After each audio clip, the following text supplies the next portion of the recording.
자, 16절입니다. 13절에서 15절까지는 어떤 사람의 요청을 받고 예수님이 기본적으로 그 탐심과 소유의 문제에 대한 설명을 한 내용입니다. 이제 그것을 비유로 가르치고 있습니다.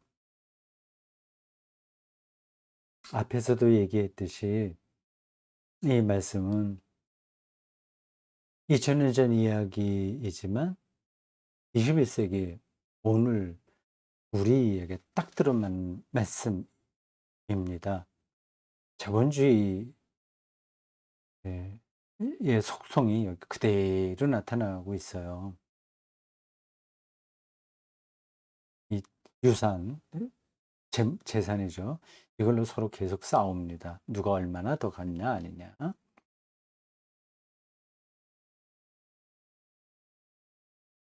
그런 것으로는 이 생명이 완성되지 않는다고 지금 예수님 말씀하세요.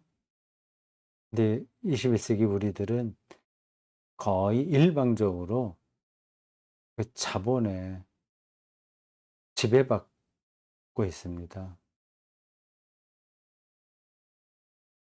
그 홍수처럼 떠밀려오는 이 자본주의 이 시스템과 그 세력 앞에서 우리가 어떻게 이 예수님의 말씀을 붙들고 뚫고 나가겠냐 하는 질문이 오늘 우리들에게 주어진 겁니다. 쉽지 않아요. 앞에서 앞서 어저께 이미 말씀드렸듯이 자본주의 시스템이 너무 강고해서 어떻게 해볼 도리가 없습니다. 그냥 우리의 무의식까지 완전하게 지배하고 있습니다.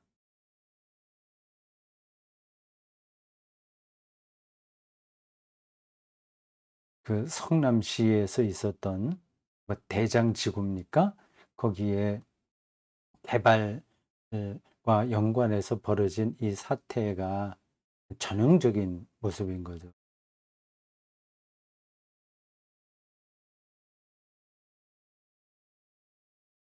저는 뭐 그러한 토지 개발 그런 것은 전혀 몰라요. 어떻게 그런 일들이 벌어지는지 이해가 되지 않지만 벌어졌습니다. 그래 간략하게 제가 들어서 아는 대로 그 이야기를 하면 이렇습니다. 그 성남시의 어느 지역, 개발되지 않은 지역을 어떤 사람이 아니면 뭐 컨소시엄을 맺었나 뭐 등등한 사람들이 땅을 인제 사서, 그것도 그냥 살 수는 없죠. 성남시와 연관하고 등등등등 해서 뭐 그 토지 주인들이 기꺼이 판 사람도 있고, 아니면 팔지 않으면 안 되는 그런 법적인 뭐 어떤 조항도 있는 것 같습니다. 지금도 뭐 아파트 재개발 그런 거 하는 거하고 비슷한 거죠. 80%인가 90% 이상이 동의하면 나머지 10% 20%는 저기 법적으로 팔지 않으면 안 되는 거 봅니다. 그래서 사 갖고 개발이 안 되니까 뭐 땅값이 얼마인지도 아직 확정되지 않았을 때 좀 싸게 사는 거죠. 그래서 거기를 개발하면 땅값이 뭐 천정부지로 올라가고, 거기를 이제 아파트 짓고 뭐 하다 보면 아파트 값이 어마어마하겠죠. 그러니까 단지가 클수록 수익이 더 나는 겁니다. 완전히 옛날에 공예 김선달이 대동강 팔아먹었다는 이야기와 비슷한 일들이 벌어진 거예요. 뭐 어디 거기만이 있습니까? 한반도, 특별히 남한, 뭐 북한은 뭐 그런 일들이 없으니까. 한반도 이남 지역 곳곳이 그런 일들이 벌어지고 있습니다. 그 성남의 대장지구는 근데 유별나게 이익이 많이 나서 그 참 이해할 수 없는 정도로 나서 이제 불거진 건데, 곳곳이 그렇다. 그게 자본주의의 한 전형이다. 그렇게 볼 수 있습니다. 결국 사람들은 예수님이 경고한 말씀과는 반대로 사는 거죠. 그게 삶의 경험으로 확실하게 자리를 잡고 있어서 어떻게 벗어날 도리가 없습니다. 예수님의 비유를 말씀하십니다. 생명이 소유의 넉넉한 데 있지 않다는 사실을 비유로 설명하는 거죠. 오늘 기독교인들이 이런 이야기를 읽으면 어떤 느낌이 들까요?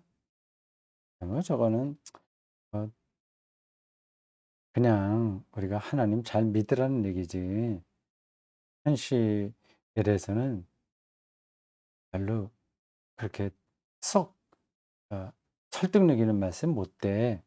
그렇게 생각할지도 모릅니다. 어떻게 소유의 넉넉한 데 있지 않다고 하는 거 이 말을 아주 실감하는 기독교인들이 그게 많지 않을 겁니다.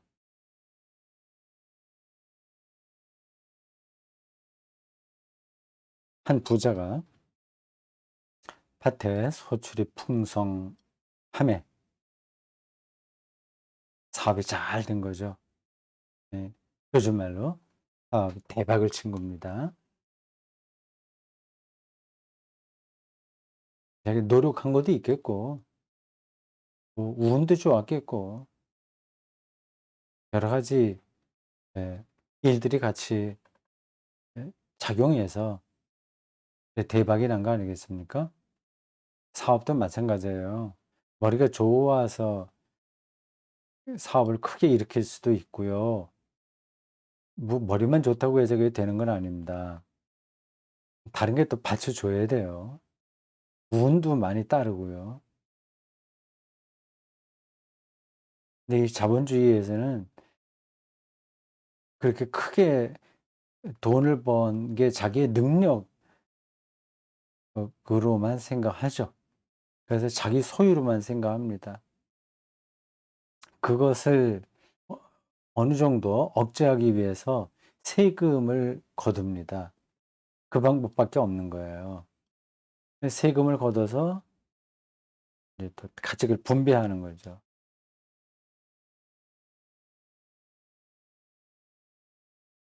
그 경제 메커니즘 뭐 이 사회 복지 뭐 이런 관계에 대해서는 목사들도 좀 공부를 하긴 해야 될 텐데 이건 뭐 전문가들이 따로 있으니까 어쩔 수 없고 큰 방향 이런 것만은 알고 있어야 되겠습니다. 소출이 풍성함에 대박이 나서 음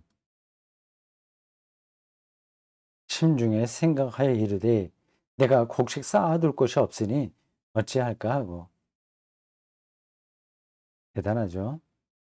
'아 이걸 어떻게 내가 뭐 가난한 사람들을 위해서 쓸까? 아니면 사회에 에 공공 음 어떤 일들을 위한 펀드 그런 것도 있잖아요. 그런 데 좀 해 볼까.' 그런 생각을 하지 않는 거죠. 쌓아둘 곳이 없다. 결국 자기 소유로만 생각하는 겁니다.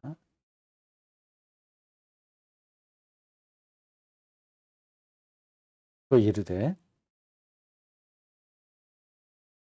내가 이렇게 하리라. 내 곳간을 헐고 너무 작으니까 크게 짓고 내 곡식과 물건을 거기 쌓아두리라.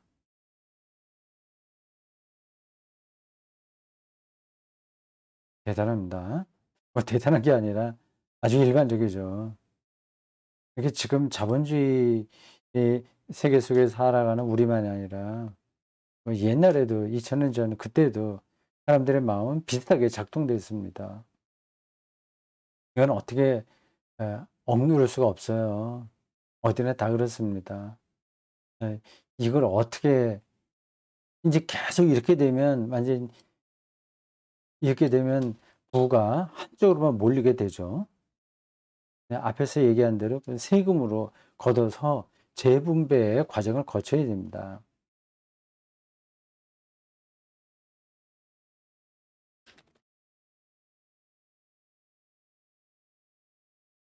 그 재분배를 얼마나 우리가 잘하냐 하는 게 좀 선진국 이냐 아니냐 그 표현 자체는 좀 적당하지 않은데 기준이 될 겁니다.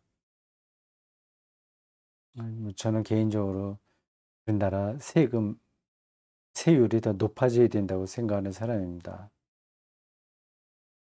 더 많이 걷어서 더 많이 분배하는 방식으로 해야 되죠. 무조건 다 세금으로 몰수할 수는 없겠죠. 그냥 교회도 마찬가지입니다.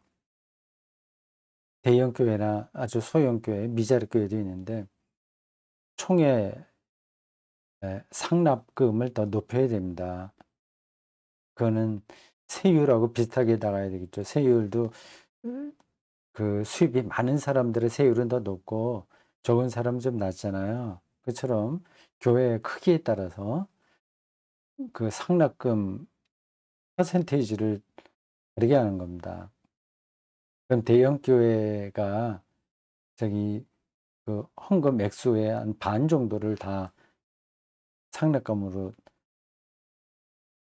돌리고 뭐 작은 교회는 한 5%, 뭐 2% 어떤 면세점도 면세되는 교회도 있겠죠. 그래서 그것으로 작은 교회까지 다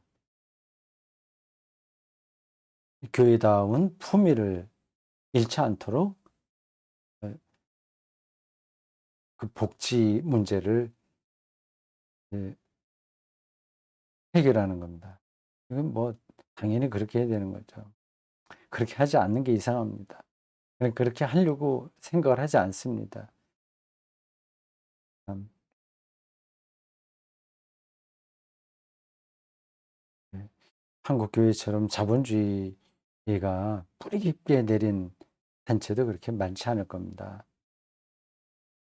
일반 세금 내는 것보다 우리 교회의 상납금 제도가 더 비합리적입니다.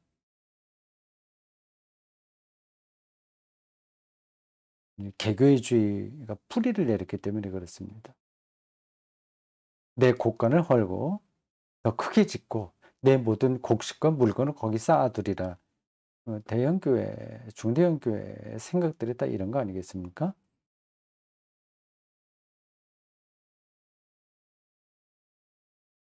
자, 여기까지입니다.